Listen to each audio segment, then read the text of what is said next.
ሰላም እንደምናላችሁ ክብራትና ክብራን የእንግሊዝ ፕሪሚየር ሊግ እንደቀጠለ ይገኛል። ትናንትና ሊቨርፑል ማንቸስተር ሲቲ ጨዋታቸውን አከናውነው ነበር። ባርሴሎናም በሰፊ ግብ ልዩነት አሸንፏል።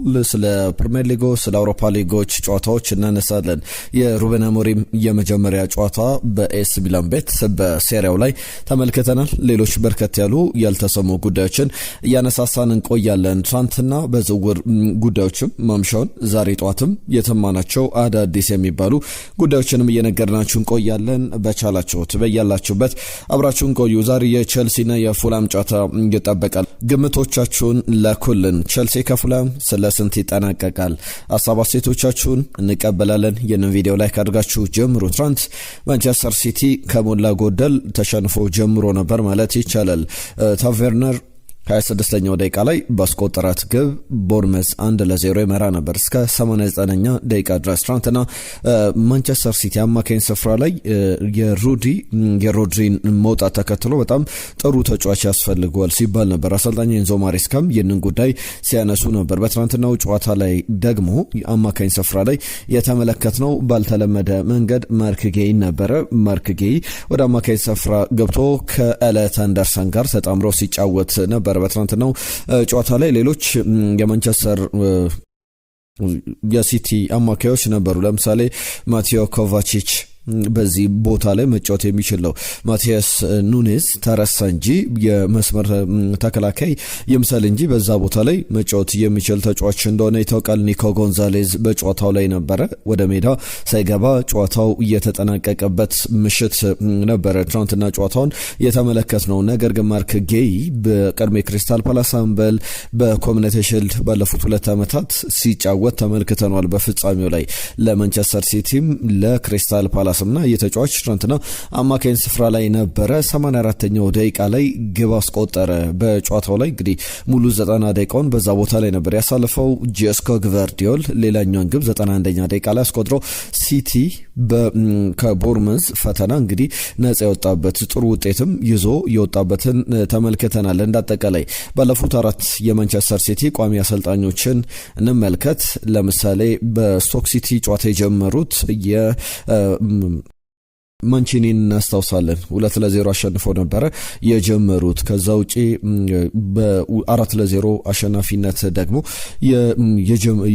ያሸነፉት የመጀመሪያ ጨዋታቸውን ሌላ አሰልጣኝም ማንሳት ይቻላል። ፔፕ ጋርዲዮላ 2-1 ሰንደርላንድን አሸንፎ ነበር የጀመረው የመጀመሪያው ኃላፊነት ጨዋታው። ትናንትና ደግሞ ኤንዞ ማሬስካ 2-1 በሆነ ውጤት ቦርመዝን በማሸነፍ 1 ብሎ ጀምሯል። ሌሎች ጨዋታዎችን እንመልከት። ሊቨርፑል ያከናወነው ጨዋታ ነበረ በምሽት 12:30 ወይም አመሻሽ ላይ የጀመረ ጨዋታ። በዚህ ጨዋታ ላይ ኒውካስል ዩናይትድ ከሊቨርፑል ሴንት ጄምስ ፓርክ ላይ አንቶኒ ኤላንግ እንዲሁም ደግሞ ዊሎክ ያስቆጥሯቸው 2 ግቦች ነበሩ። 2-0 የቡድኑን መሪነት ስንመለከት ነበረ። በእርግጥ ኮዲ ሃክፖ አስቆጥሮ ነበር 55ኛው ደቂቃ ላይ። ዶሚኒክ ሶቦዝ ላይ ደግሞ 99ኛው ደቂቃ ላይ ያስቆጠራት ግብ ሊቨርፑል ነጥብ ይዞ እንዲወጣ ያስቻለች ግብ ነበረች። በሁለቱ ቡድኖች መካከል ኒውካስል ዩናይትድ ባለፉት 20 ጨዋታዎች በፕሪሚየር ሊግ ሊቨርፑልን አንድም ጊዜ ማሸነፍ አልቻለም። ትናንትና ደግሞ ተስፋ የሚያስቆርጥ ነው። 99ኛው ደቂቃ ላይ ያስቆጠራት ግብ የዶሚኒክ ሶቦዝ ላይ በፍጹም ቅጣት ምት ይህንን ከ19 ጨዋታዎች በኋላ ወደ ድል የሚመለስበትን አጋጣሚ እንዲያጣ የሆነበት ነበር። ነገር ግን ከዛ የተሻለ ድሎች ነበሩት በሊቨርፑል ቤት ብለው መናገር ይቻላል። ሊቨርፑል እንዳጠቃላይ ግን በዚህ በጨዋታው እንቅስቃሴ ላይ ጥሩ የተንቀሳቀሰበት ነበር ወይ የሚለው በጣም ትልቅ ጥያቄ ነው። የኢራዮላን ቡድን በቀጣይ የበለጠ ከጨዋታ መመልከት ያስፈልጋል። አሁን በፕሪሚየር ሊጉ ካሉ ቡድኖች መካከል 14 የፕሪሚየር ሊግ የመክፈቻ ጨዋታዎችን ባለመሸነፍ ክብረ ወሰኑ አሁን ካሉ ቡድኖች መካከል የሊቨርፑል ነው። ወይም ከረንትሊ አብዛኞቹ ቡድኖች ለምሳሌ 10 ጨዋታ፣ 12 ጨዋታ፣ 11 ጨዋታ፣ 8 ጨዋታ ሳይሸነፉ የቆዩበት አለ። ሊቨርፑል ግን 14 ጨዋታ ከ2013-14 የውድድር ዘመን ጀምሮ እያንዳንዱ ጨዋታዎች ላይ ሳይሸነፍ ቀጥሏል። ከዛ ውጪ ትናንት በፋስት ብሬክ ሁለት ግቦችን አስተናግዷል። ሊቨርፑል ኒውካስል ዩናይትድም ሁለቱንም ግቦች በዚሁ በመልሶ ማጥቃት በፋስት ብሬክ ነበረ ያስቆጠረውና በፕሪሚየር ሊግ ላይ ባለፈው አመት ነበረ ከያንዶኒ ኢራዮላ ቡድን እንደዚህ አይነት አጋጣሚ ይዞ 4-2 የተጠናቀቀው የመክፈቻ ጨዋታ ሊቨርፑል ከቦርመዝ እናስታውሳለን። በዛ ጨዋታ ላይ ነበረ እንደዚህ አይነት አጋጣሚዎች ተመሳሳይ ሁለት ግቦችን ያስተናገደውና አሁን ዳግም በትናንትናው ጨዋታ ላይ ያንን ክፍተት ተመልክተናል። ብራይተን ካስቶን ቪላ የነበረው ጨዋታ በጣም መነጋገሪያ ነበረ። ሊንደሎፍ 8ኛው ደቂቃ ላይ በራሱ ላይ ኮፒየር 18ኛው ደቂቃ ላይ ጃክ ኢንሽልዌድ ሁለት ግቦችን አስቆጥሯል። 30 እና 31ኛው ደቂቃ ላይ በአንድ ደቂቃ ልዩነት አስቶን ቪላ 4-0 ተሸንፏል። 4-0 እየተመራ ጆ ጎሜዝ ኮልቭስ ያስፈረሙት አማካኝ ደግሞ በቀይ ካርድ ወጥቷል። በቫር ታይቶና እንግዲህ በህመም ላይ ህመም እንደሚባለው በጣም የሚያሳስብ ነበረ። የአስቶን ቪላ ጅማሮ ጥሩ ከሌሎችም ከአብዛኞቹ ቡድኖች የተሻለ ይሆናል ሲባል የነበረ አይነት ቡድን ነው። ከዛ ውጪ አትሌቲኮ ማድሪድ ከቪያሪያል ጨዋታው 2-2 በሆነ ውጤት ተጠናቋል። ፑቢል 59ኛው ደቂቃ ላይ እንዲሁም ደግሞ ሲሚዮኔ 85ኛው ደቂቃ ላይ ለቪያሪያል ደግሞ ሜሬኖና ሚካታድ ያስቆጥሯቸው ሁለት ግቦች አሉ። ሁለቱም በፍጹም ቅጣት ምት የተቆጠሩ ግቦች ናቸው። ትናንትና ኡሊያን አልቫሬስ ተቀይሮ ነበር ወደ ሜዳ የገባው። በአትሌቲኮ ማድሪድ ደጋፊዎች በኩል ከፍተኛ ተቃውሞን ሲያስተናግድ ነበረ። ማርክ ፑብሊን ቀይሮ 66ኛው ደቂቃ ላይ ነበረ ወደ ሜዳ የገባው። ከገባ ጀምሮ በእርግጥ ሩበን ለኖርመርድ 76ኛው ደቂቃ ላይ በቀይ ካርድ ወጥቷል። በአትሌቲኮ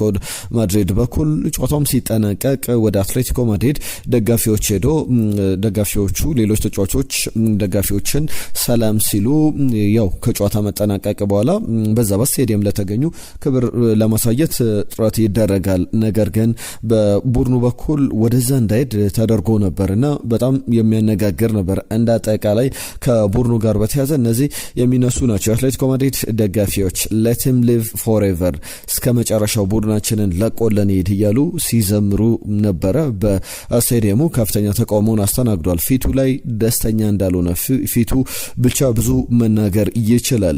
ከዛ ውጪ ኤልቼና ባርሰሎና ያደረጉት ጨዋታ ባርሰሎና በጣም በቀላል መንገድ 5-0 አሸንፏል። ራፊኛ ሁለት ግቦችን 14ኛው ደቂቃ ላይ በፍጹም ቅጣት ምት 67ኛው ደቂቃ ላይ በጨዋታ ካረም አዲየሚ 48ኛው ደቂቃ ላይ መጀመሪያ አጋማሽ ላይ እንዲሁም ደግሞ ሎፔዝ ፈርሚን ሎፔዝ 71 እና 77ኛው ደቂቃ ላይ ሁለት ግቦችን ማስቆጠር ችሏል። ራፊኛ ስናነሳ ትናንትና ጋቪ ጉዳት አስተናግዷል። እያለቀሰ ነበር ከሜዳ የወጣው።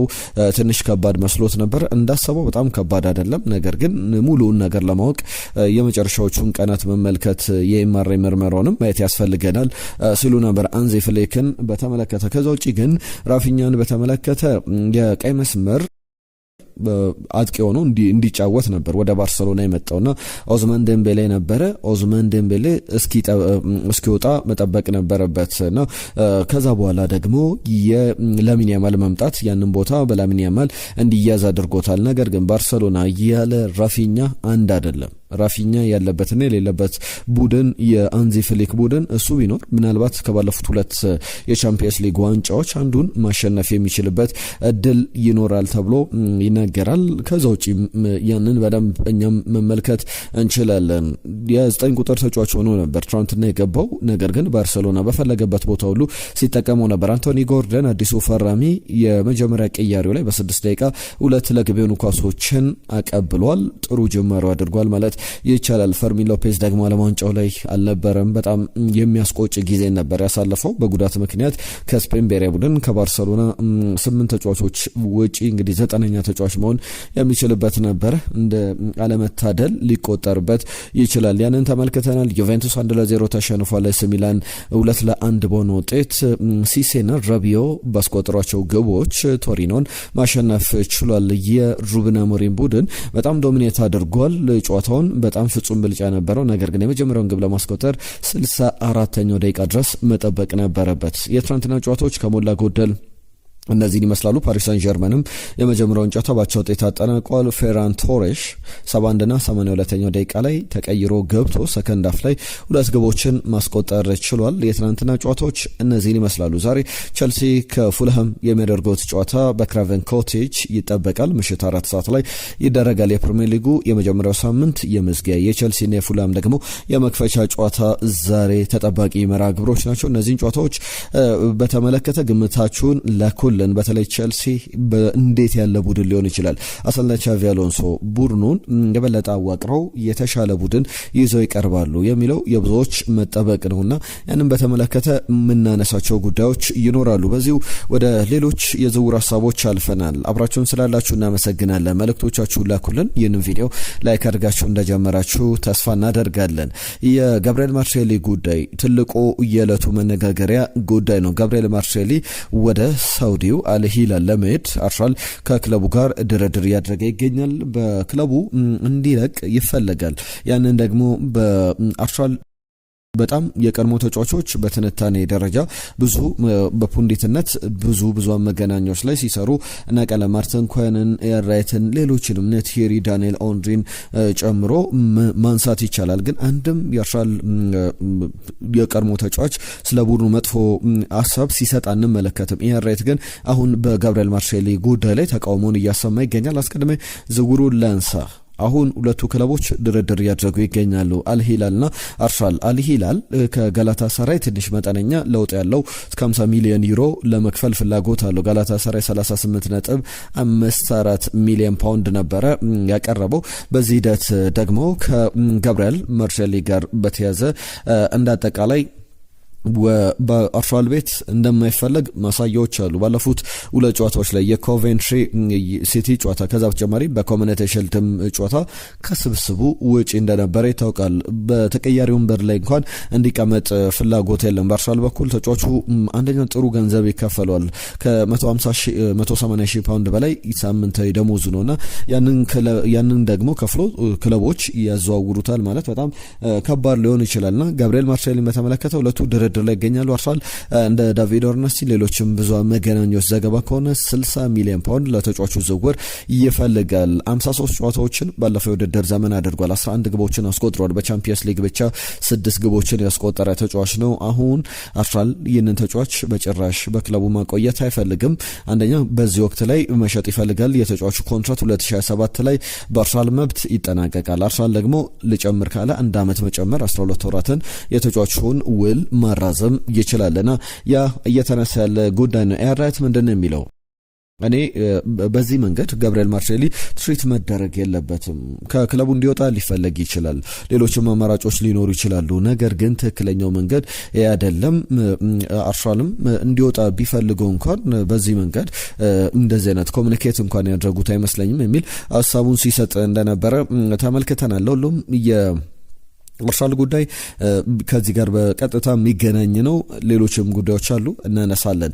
ሌላኛው ግን የማንቸስተር ዩናይትድ ጉዳይ ነው። አሌሃንድሮ ባልዴን በተመለከተ ትናንትና ከባርሰሎና ስብስብ ውጪ ነው። ማንቸስተር ዩናይትድ ከወኪሉ ጆርጌ ሜንዴዝ ጋር ንግግር እያደረገ ይገኛል። አሌሃንድሮ ባልዴን በተሻለ ቡድን ለማጫወት እንቅስቃሴዎች አሉ። ማንቸስተር ዩናይትድን ብቻ አይደለም ክለቦች የነዚህ ወኪሎቹ እያመተሩ የሚገኙት ሌሎች ክለቦችም አሉና ጆርጌ ሜንዴዝ ጋር ማንቸስተር ዩናይትድ ንግግር እንዳለ እንደተጠበቀ ነው። ትናንትና ግን አንዚ ፍሊክ በጣም ከክለቡ ጋር በተያዘ የክለቡን አቋም በሚገልጽ መንገድ አንድ አስተያየት ሲሰጡ ነበር። አሌሃንድሮ ባልዴን በክለቡ አትፈለግም፣ ልቀቅ ብዬ በጭራሽ አልነገርኩትም። ዛሬ ጠዋት ላይ ማለትም ትናንትና ከጨዋታው አስቀድሞ ተነጋግረን ነበረ፣ ነግሬዋለሁ እንዲያስብበት፣ ካሰበበት በኋላ ነገ ሰኞ ቁጭ ብለን ዳግም እንነጋገርበታለን ብዬ አስረድቼዋለሁ ብለዋልና በዚህ ጉዳይ ላይ ተጫዋቹ ከዚህ በኋላ በማንቸስተር ዩናይትድ ይቆያል ተብሎ አይጠበቅም። በጣም ጠባብ እድል ነው ያለው። ከሚነሱ ጉዳዮች መካከል አንደኛው የተጫዋቹ ጉዳይ ነው። ከአርሰናል ጋር በተያያዘ የኡሊያን አልቫሬዝን ጉዳይ በተመለከተ አንድ ጄራርድ ሮሜሮ የተባለ ጋዜጠኛ አለና አርሰናልና አትሌቲኮ ማድሪድ ባለፈው ሳምንት ነበረ የተስማሙት ወይም ሐሙስ ዕለት ነበር ስምምነት ላይ የደረሱት በአጠቃላይ በክፍያው ደረጃ። ነገር ግን ሁለቱም ስምምነት ላይ ቢደርሱም የኡሊያን አልቫሬዝ ሀሳብ ግን ወደ ባርሴሎና መሄድ ነውና እስከ ዴድላይን ዴይ ድረስ የመጨረሻው የዝውውር ቀነ ገደብ ድረስ መጠበቅ ይፈልጋል የሚሉ ሀሳቦች በጀራርድ ሮሜሮ በኩል ተሰምቷል። አንደኛው ጉዳይ ነው። የማንቸስተር ዩናይትድን ጉዳይ ላንሳ። ዩናይትድ በትናንትናው ጨዋታ ከትናንትና በፊትም ትናንት ሳይሆን ቅዳሜ ዕለት በነበረው የፕሪሚየር ሊግ የመክፈቻ ጨዋታ ባልሲቲ ተሸንፏል። ጅማሮ መጥፎ የሚባል ነው። በማንቸስተር ዩናይትድ በኩል ዝውውሮች ያስፈልጋሉ። አሁን ደግሞ ባለፈው ጨዋታ ላይ አልተመለከትነውም፣ ወደ ሜዳም አልገባምና አመድ ዲያሎን በተመለከተ ቢያንስ እስከ 6 ሳምንታት ከሜዳ ይርቃል። ቀላሉ ግምት ነው። ከዛም ፖዚቲቭ አይደለም ምርመራው ወይም ጥሩ ነገሮች የሉትም። ምርመራ ተደርጎለታል። ልምድ ላይ ነበረ ጉዳት ያስተናገደውና በትንሹ 6 ሳምንታትን ከሜዳ ይርቃል። ያ ረጅም ሳምንታት የመድን ግልጋሎት አያገኝም። ምናልባት ማንቸስተር ዩናይትድ በዛ ቦታ ላይ ተጫዋች ሳያስፈልገው አይቀርም። በደንብ የሚጠበቅ ጉዳዩ ነው። በብዙ መገናኛዎች እየተዘገበ ይገኛል። የማንቸስተር ሲቲና የዩቦዴ ድርድር ተጠናቋል። በ100 ሚሊዮን ዩሮ ተጫዋቹን ለማስፈረም ማንቸስተር ሲቲ ስምምነት ላይ ደርሷል። የዝውውር ሲጠናቀቅ እንግዲህ ከኤሊዮት አንደርሰን ጋር ጥሩ ጥምረት ይኖራቸዋል። መናበብም ሮድሪን እንደ ሁለት ሆነው አንድ ተጫዋችን ይተካሉ ተብሎ የሚጠበቁ ጥሩ አማካይ ነው። በተለይ ዓለም ዋንጫው በፊት የነበረው የዩቦዴ ዋጋ እናስታውሰዋለን። በጣም በሚያስገርም ሁኔታ 60 ሚሊዮን ዩሮ ሲባል ነበር። አሁን ግን 95 100 ሚሊዮን ዩሮ ማንቸስተር ሲቲ ለመክፈል ተስማምቷል። የተጫዋቹ የሕክምና ምርመራ ብቻ ይቀራል። በተለይ ሊል በቅርብ ጊዜያት ላይ የሸጣቸውን ዝውውሮች እንመልከት። የኒኮላስ ፔፔን ዝውውር እናስታውሳለን። ወደ አርሰናል 72 ሚሊዮን ፓውንድ ወይም 80 ሚሊዮን ዩሮ፣ ወደ ናፖሊ ቪክተር ኦስመንን በ79 ሚሊዮን ዩሮ፣ ላይኒዮሮን ከሁለት የውድድር ዘመን በፊት 2024 ላይ በ62 ሚሊዮን ዩሮ ወደ ማንቸስተር ዩናይትድ ተዘዋውሯል። ሪያል ማድሪድም በወቅቱ ያንን ክፍያ ለመክፈል ፍላጎት ነበረው። 50 ሚሊዮን ዩሮ ደግሞ ራፋኤል ሊያውን ለኤሲ ሚላን የሸጠ ቡድን ነው። በቅርብ ጊዜያት ላይ የሊል ትልልቅ የሚባሉ ዝውውሮች እነዚህ እንደሆኑ ይታወቃል። ከቸልሲ ጋር በተያዘ ጄሚ ጊተንስን በተመለከተ እየተፈለገ ይገኛል። ሮማ ተጫዋቹን መስፈረም ይፈልጋል። የ2 ዓመቱ ተጫዋች በተመለከተ ቸልሲ አሁን ተጫዋቹን ለመልቀቅ ፍላጎት አለው ወይ የሚለው የሚጠበቅ ጉዳይ ነው። ነገር ግን በቸልሲ በኩል ተጫዋቹ ይለቃል ወይ፣ አሁን ይለቁታል ወይ? 48 ሚሊዮን ፓውንድ ከፍለው ከዶርትመንድ ያስፈረሙት ዝውውር ነው። 27 ጨዋታዎችን ለቸልሲ አድርጓል። አብዛኞቹ ከተቀያሪ ወንበር ከተጠባባቂነት ተነስቶ ያደረጋቸው ጨዋታዎች ናቸው። 1 ግብ 5 አሲስቶች፣ በጣም እንደ ተጫዋቹ ፖቴንሻል በጣም ትንሽ የሚባለው። ማርክ ጉይን በተመለከተ ስፔናዊን አጥቂ በተመለከተ በ5 ሚሊዮን ፓውንድ ቸልሲ መሸጥ ይፈልጋል። በጣሊያን ደግሞ ናፖሊ በተጫዋቹ ላይ ፍላጎት አለው። ወደ ናፖሊ ይሄዳሉ። የናፖሊ ፍላጎት ጠንከር ብሎ ይሰማል የሚለው በጣም የሚጠበቅ ጉዳይ ነው። የሊቨርፑልን 2 ጉዳዮች አነሳለሁ። ሚንቴን በተመለከተ እየተነሱ ያሉ ጉዳዮች አሉ። ሳቻ ታቮሌር የጋዜጠኛ ሚንቴ ለብራይተን ሰዎች መልቀቅ እፈልጋለሁ፣ ወደ ሊቨርፑል እንዲሄድ ተውኝ፣ ልቀቁኝ እያለ ይገኛል የሚሉ ዘገባዎችን ተመልክተናል። 22 ዓመቱ ላይ እንዳለ ይታወቃል። 59 ሚሊዮን ፓውንድ ቢያንስ መነሻ ክፍያው ሊሆን ይችላል። 50 ሚሊዮን ፓውንድ ሊቨርፑል አቅርበው ውድቀት አድርጎበታል። የሁለቱ ክለቦች ድርድር ይጠበቃል። መሐመድ ሳላን ያልተካው ሊቨርፑል ብዙ አማራጮችን በገበያው ላይ አሁን እያገኘ አይደለም። በተለይ የኩባ ሚንቴ እንዲሁም ደግሞ ብራድሊ ባርኮላ በዝውውሩ ላይ የሊቨርፑል ኡነኛና ብቸኛ እቅዶች አማራጮችም ይመስላሉ። ብራድሊ ባርኮላን በተመለከተ ለምሳሌ እንደ ቢቢሲ ዘገባ ከሆነ ከዴድላይን በፊት ዝውውሩ ቀጣይ ሳምንት 8 ቀናት ይቀሩታል። ከ8 ቀናት በኋላ ሲጠናቀቅ ሊቨርፑል የብራድሊ ባርኮላን ዝውውር ከፓሪስ ሰን ዠርመን ማስፈረም ይችላል። 140 ሚሊዮን 130 ሚሊዮን ፓውንድ እየተባለ በዋጋው ላይ ሁለቱ ክለቦች ማስማማት አልቻሉም። ሊቨርፑል ደግሞ ከዛ አነስ ባለ ክፍያ የተጫዋቹን ዝውውር ማጠናቀቅ ይችላል። በእርግጥ ፌራን ቶሬስን፣ ሚካ ጎትስ አያክስ አምስተርዳም የተመለከተው ድንቅ ተጫዋች ነው። እንዲሁም ደግሞ መግነስ ኤክሌቺን በተመለከተ ከሞናኮ ወደ ፓሪስ ሳን ዠርመን ዝውውር ያደረጉ ተጫዋቾች ናቸው። እነዚህ ብቻ በቂ ይመስላሉ። ብራድሊ ባርኮላ ነው እስካሁን ሊለቅ የሚችለው ከዋናው ቡድን ላይ። ማንም ይህንን የወርቃማ ጊዜ ከፓሪስ ሳን ዠርመን በተቃራኒ ሆኖ ለማሳለፍ ምርጫውን ያደርጋል ተብሎ አይጠበቅም። ነገር ግን ብራድሊ ባርኮላ መውጣት እንደሚፈልግ የቡድኑ ቁልፍ ተጫዋች እየተደረገ እንዳልሆነና ያንንም በክለቡ በኩል ሲያሳስብ ነበረ። ከክሪስቶዞሊስ ጋር በተያያዘ ያርሳል በጣም ምርጡ ዝውውር ነው፣ ክለቦች እንዴት አልተመለከቱትም የሚያስብል ብቃትን እያሳየ ይገኛል። የፋን ፌቨራይት የደጋፊዎች ምርጫ እንደሚሆንም ይጠበቃል። በቤልጅየም በጣም የደጋፊዎች ተመራጭ ተወዳጅ ተጫዋች ነው። ባለፈው አመት በክለብ ብሩገ የሚገርም ጊዜን አሳልፏልና ከክሪስቶዞሊስ ጋር በተያያዘ አንድ ነገር ተመልክተናል። ወደ ክለብ ብሩገ ሄዶ ሽኝት ተደርጎለታል፣ ወይም በስቴዲየሙ ደጋፊዎቹን ተሰናብቷል። የአርሰናልን ዝውውር አድርጓል። ቅዳሜ ዕለት ከነበረው ጉዞ በፊት አርብ ዕለት ተጫውቷል። እሁድ ዕለት ደግሞ ቅዳሜ ወደ ቤልጅየም ተጉዞ እሁድ ዕለት ትናንትና በክለብ ብሩገ ጨዋታ ላይ በስቴዲየም ተገኝቶ የክለብ ብሩገ ደጋፊዎችን ሲያመሰግን ነበረ። ደጋፊዎችም እንግዲህ ይቅና መልካም ጊዜ ብለው የተሰነባበቱበትን አጋጣሚ የተመለከትንበት ነበረ። የቪክተር ዮኬሬሽ ጉዳይ ተጫዋቹ በአርሰናል ደስተኛ አይደለም። ባለፈውም ከስብስብ ውጪ ነበረ። በእርግጥ ሚኬል አርቴታ ሚኬል ሜሬኖም ከቨርስም ካሉ እነዚህን የበለጠ ምርጫው ያደርጋል ከቪክተር ዮኬሬሽ ይልቅ። ባለፈው አመት ብዙ ጉዳት ላይ መሆናቸው ብዙ እንዲጫወት አድርጎታል። ዘንድሮ ግን ያንን እድል ያገኛሉ የሚለው በጣም የሚጠበቅ ነው። በእርግጥ እንደኔ ግምት ባለፈው ጨዋታ ላይ ከስብስብ ውጪ ሆነው ዝውውሮች ላይ የተጫዋቹን ፖቴንሻል ትራንስፈር እየተመለከተ ስላለ አርሰናል ያንን ለማድረግ ሙከራ ሲያደርግ ነበር። ተጫዋቹ ግን ወኪሎቹ አማራጭ እየፈለጉ ይገኛሉ። አርሰናል ደስተኛ አይደለም።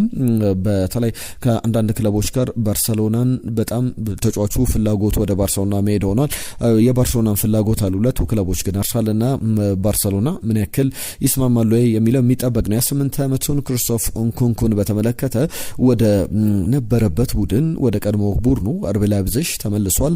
በ8 ዓመቱ ተጫዋች በኩል የቡንደስሊጋው ኮከብ ጎል አስቆጣሪ ነው። አጠናቆ ወደ ቸልሲ ዝውውር ካደረገ በኋላ በቸልሲ የረባ ጊዜ አላሳለፈም። ወደ ኤሲ ሚላን ሄዶ በኤሲ ሚላንም ያን ያክል ጊዜ ነበረ። በሚቀጥሉት 2 ቀናት ዝውውሩ ይጠናቀቃል። የሕክምና ምርመራውን ያደርጋል። ሁለቱ ክለቦች ኤሲ ሚላንና አርቢ ላይፕዚግ ግን ስምምነት ላይ መድረሳቸውን ተመልክተናል። የናንተን ሀሳቦች በማል ላንሳ። ትናንትና ከመጡልን መልእክቶች መካከል ታደለ ገለታ እንዴት ናችሁ? ስለ ሳንቶሽ ዝውውር ሌላ ፍሬድ ብዬ ነው የማስበው። በሳንቶሽ ተሸውዷል ማንቸስተር ዩናይትዶች ማለት ነው። አንድሬ ሳንቶሽን በተመለከተ ማሉን የሚመራው ኳስ የሚመሰርት መከላከል የሚችል አማካኝ አይደለም። በዚህ ላይ ተከላካይ ቶሎ ይጋለጥ ነበር በማንቸስተር ዩናይትድ ጨዋታ ላይ። በአጠቃላይ የጤና ቡድን ነበር የሚመስለውና በጣም ነው ያፈርኩት። አሳፋሪ ጨዋታ ነበረ ብሏል። እናመሰግናለን ስለ ሀሳብ ስለ ጨዋታው አንሱልን ብለን ነበረ። ከዛ ውጪ ሽመልስ ከኳታር ዶሃ የጻፈልን መልእክት አለ። ሽመልስ ለገሰ እንዴት ከረማችሁ? ማንቸስተር እና ቶትናም ምን ነካቸው ያስብላል። በኔ ሁለቱም ያሳዩት ፐርፎርማንስ በጣም ደካማ ነው። አንዳንድ ጊዜ ብዙ የተወራለት ቡድን ባልተጠበቀ ክለብ ሲሸነፍ ግርም ይላልና እኔ ሁል ጊዜ እንግሊዝ ፕሪሚየር ሊግ አንዳንድ ጊዜ ለመገመት አስቸጋሪ የሚሆንብኝ ለዚህ ነው። ለትላንቱ ጨዋታ ለሁሉም አሰልጣኝ በደንብ ትምህርት ሰጥቶ ያለፈ ይመስላል ብሏል። እናመሰግናለን አሉ ከደቡብ አፍሪካ። ሊቨርፑል ለአትላንታ ያሸንፋል ብሎ ነበረ። ሲቲም 3-0 የቦርመዝን ጨዋታ ያጠናቅቃል ብሎ ግምቱን አስቀምጦ ነበር። ሬድዋን ሁሴን ማንቸስተር ሲቲ ቦርመዝን 2-0፣ ሊቨርፑል በኒውካስትል የሚያደርገው ጨዋታ ይፈተናል፣ ነገር ግን 2-1 ያሸንፋል የሚል ግምት ነበረው። ብራይተን እና አስቶን ቪላ 1-1፣ እንዲሁም ኤልቼ ባርሰሎናን ገጥሞ ባርሰሎና 2-0 ያሸንፋል ብለው አሳቡን ልኮል ነበር። ሁላችሁንም ስለጻፋችሁልን መልእክት ከልብ እናመሰግናለን። ዛሬ መልእክቶቻችሁን እንቀበላለን። የዛሬን ግን እዚህ ላይ አጠናቀቅን። ጤና ይስጥልን ብለናል።